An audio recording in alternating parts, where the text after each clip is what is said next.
right, 22 minutes before 10 o'clock. Thank you for tuning in. Robert, I was interested in Bible prophecy when I was a younger guy, and to say that I'm not interested in it anymore is not true, because I kind of am, but I kind of gave up on it. I kind of gave up on thinking about it, worrying about it, trying to figure it all out. And you know why? Because you would read one book and it would tell you one thing, and you'd read another book and it would tell you another thing. And then when we got into radio and started interviewing people who had explored this way better than we ever, or way more than we ever would have, it even became more confusing. We had even Hal Lindsey on. Hal Lindsey is the author of the late great Planet Earth, and we had him on, and I had been a fan of him, back in the 70s.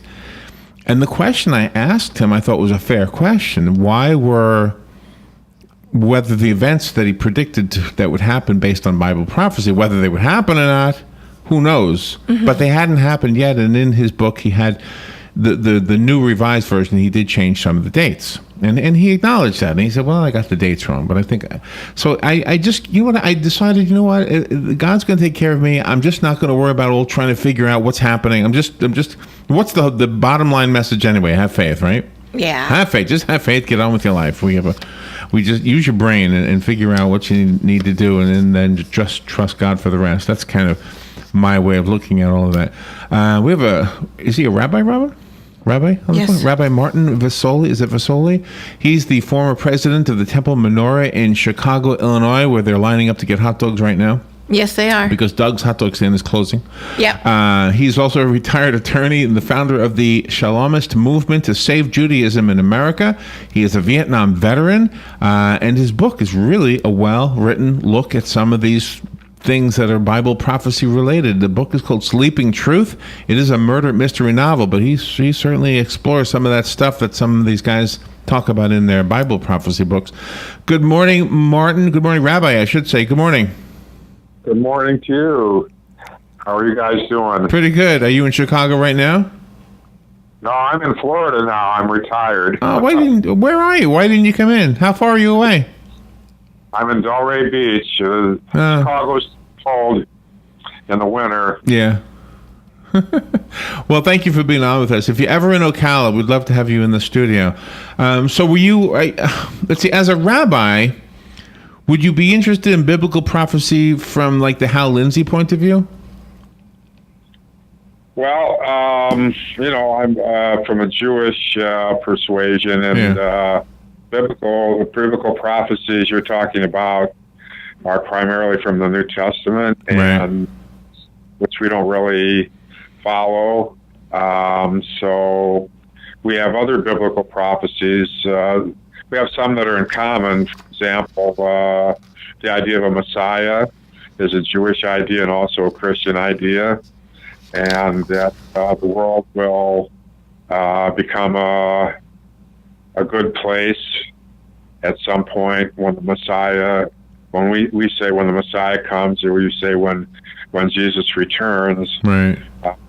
The lion will lay down with the lamb, and the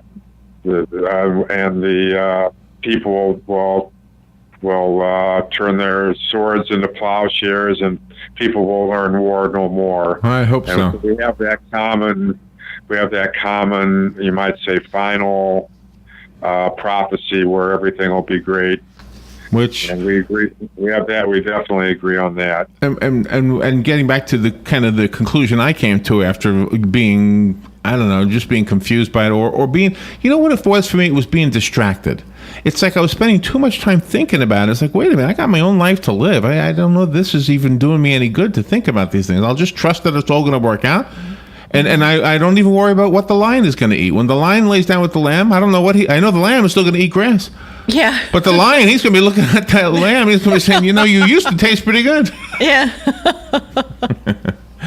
Well, the lion's going to have to learn to be a vegetarian, I think. Tell me how to pronounce your last name. I want to make sure I have it correct. The lamb already has it right. See, the lamb already is a vegetarian. Right. Rabbi, how do you pronounce your last name? I'm sorry? How do you pronounce your last name? Oh, Vesole. Oh, Vesole. Okay. Do I address you as Martin or as Rabbi? I'm not a rabbi. Oh, you're not? No.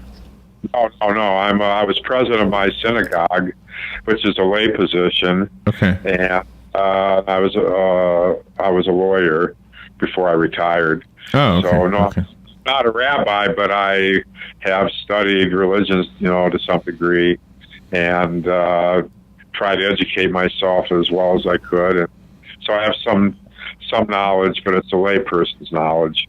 Do you think that traditions are becoming a thing of the past for any religion?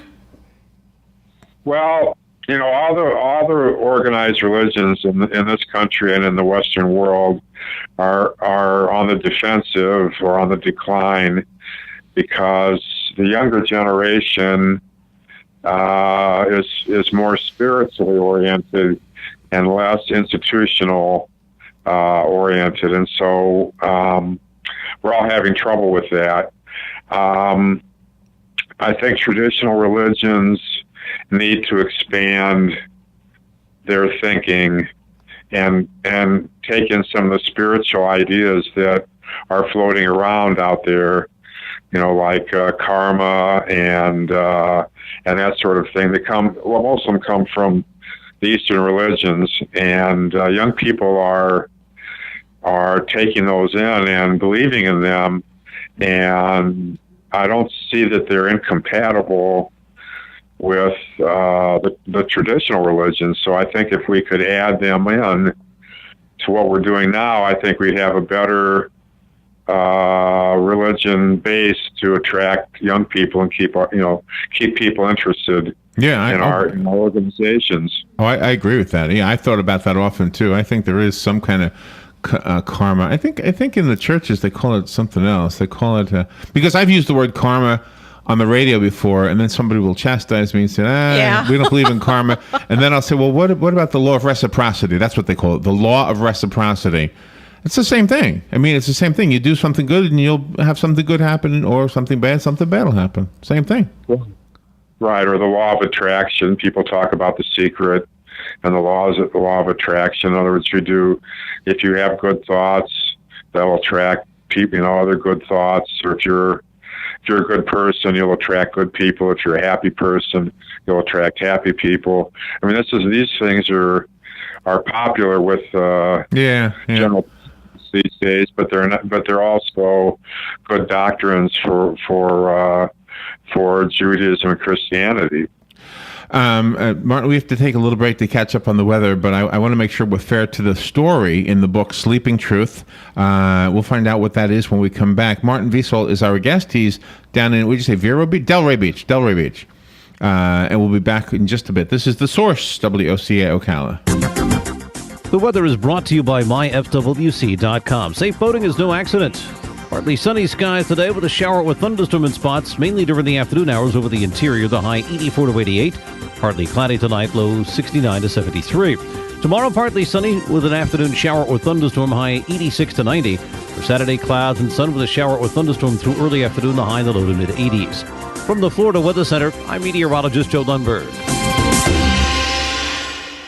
Who would you feed if you had 50 chicken sandwiches from Chick-fil-A? WOCA and Chick-fil-A in the Paddock Mall have teamed up to reward one organization with 50 chicken sandwiches as a way of saying thanks for the great work that organization is doing in our community. And we need your help. See, there are so many great people doing great things that we need nominations. You can nominate your own organization or any organization you choose. Simply send an email to WOCA@WOCA.com.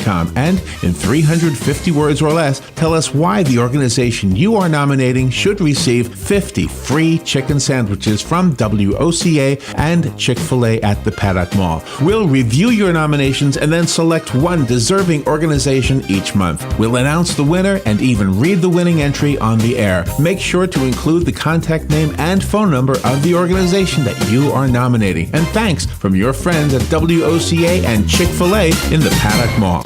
All right, 12 minutes before 10 o'clock. Thank you for tuning in. Martin Vesole is on the phone. He's in Delray Beach, and he has been an attorney, and he's the former president of Temple Menorah in Chicago, a Vietnam vet also, by the way, and his book is a well-written novel that also explores theology in great detail, and maybe some theology that might be controversial, I suppose.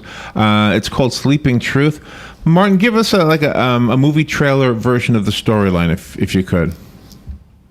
Well, it's the movie. The book starts out with a rabbi sitting in a jail cell in Chicago, and he's being held for a murder that he didn't commit, and everyone knows he didn't commit it because it occurred on television. And so there's some strange stuff going on there. And and he reflects back to how did he get in this position. And what happens is that two Arab boys in Israel discover a cave after a flash flood, and in the cave are some scrolls that were written by Jesus' best friend from childhood, a guy named Emmett. And he wrote the story of Jesus before any of the Gospels were written. And in those scrolls, he talked about Jesus being a mere mortal, and but a great healer and prophet and teacher. And then at the end of the book, where he gets crucified, he says that the Jews had nothing to do with killing him, and that it was all the Romans, a Roman conspiracy based on where Jesus threw the money changers out of the temple. Those money changers were Roman businessmen, and so they had him killed for economic reasons.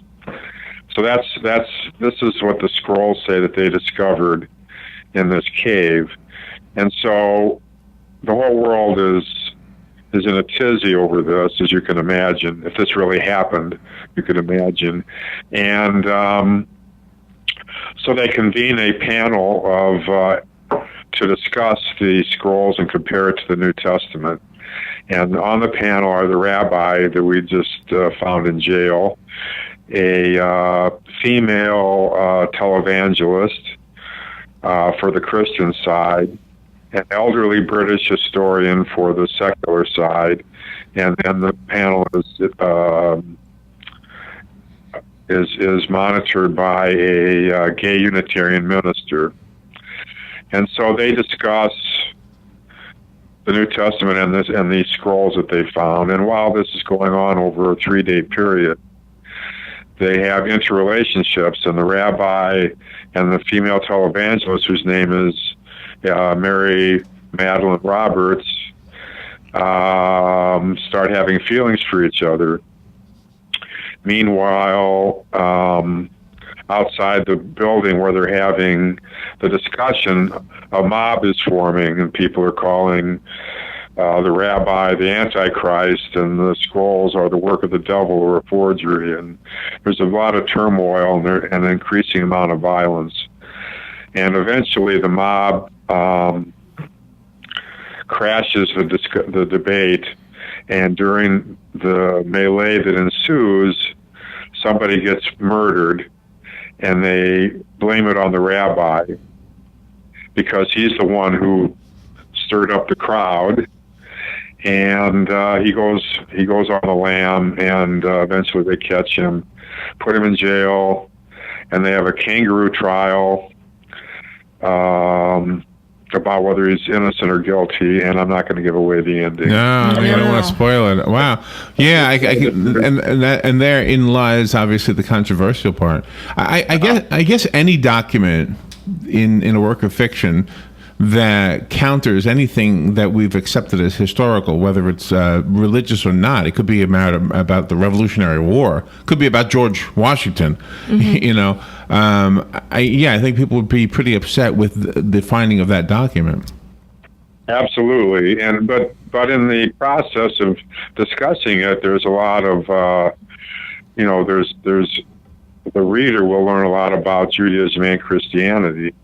a lot of it's there's some teaching going on in the book. Lots of it. Yeah, definitely lots of it. You easily could have been a rabbi.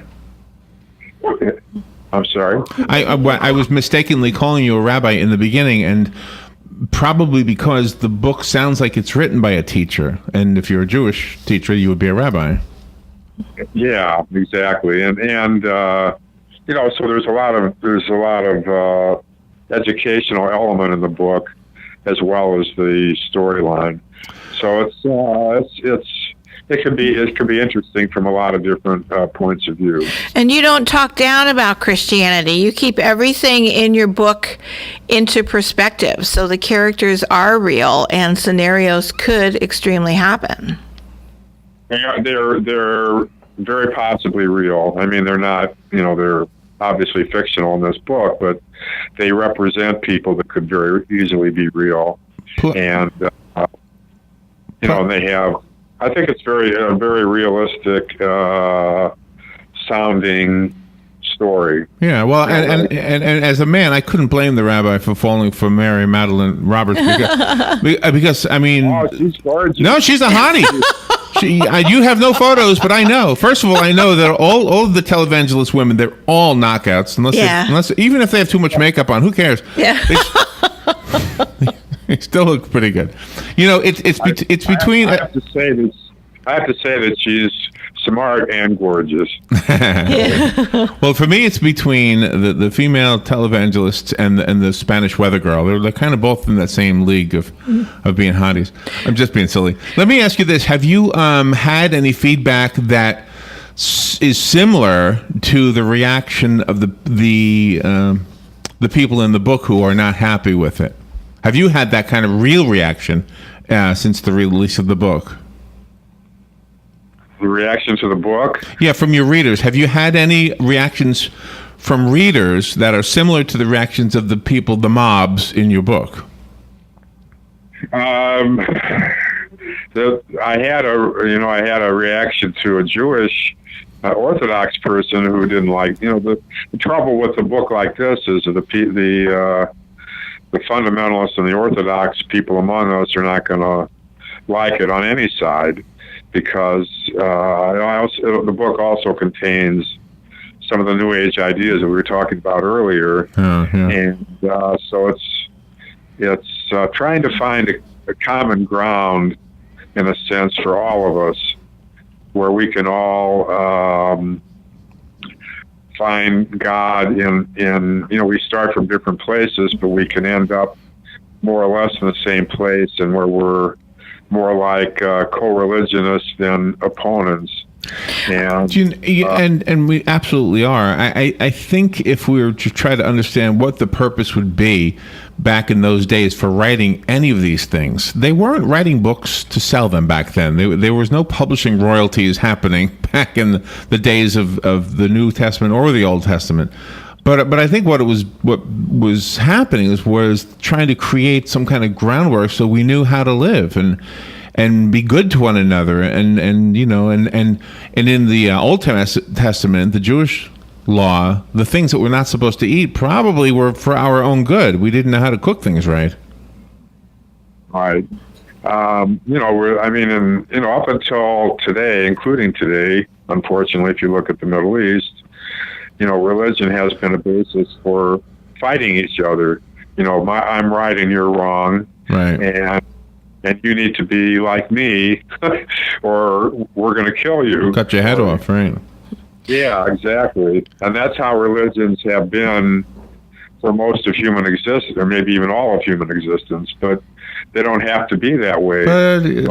But not really, not Judaism, and Christianity. Christianity had its moment when it was, the Christian Crusades and stuff. I mean, we had our bad times, but I think for the most part, not Judaism. I mean, even during the Holocaust, the Jewish people were docile. I mean, to the point where you had to ask yourself, why weren't they fighting back? It was just one of those things that they were so trusting of God. I think that's part of it. There's a story about, you probably heard, where there's a big flood, and some guy goes to the roof of his house, and so people, first a boat comes by, a rowboat comes by, and the guy says, "Come on, jump in the boat, and we'll rescue you." And he says, "Don't worry, God will take care of me." Right. So the boat goes on. You know the story? Yeah, yes. And then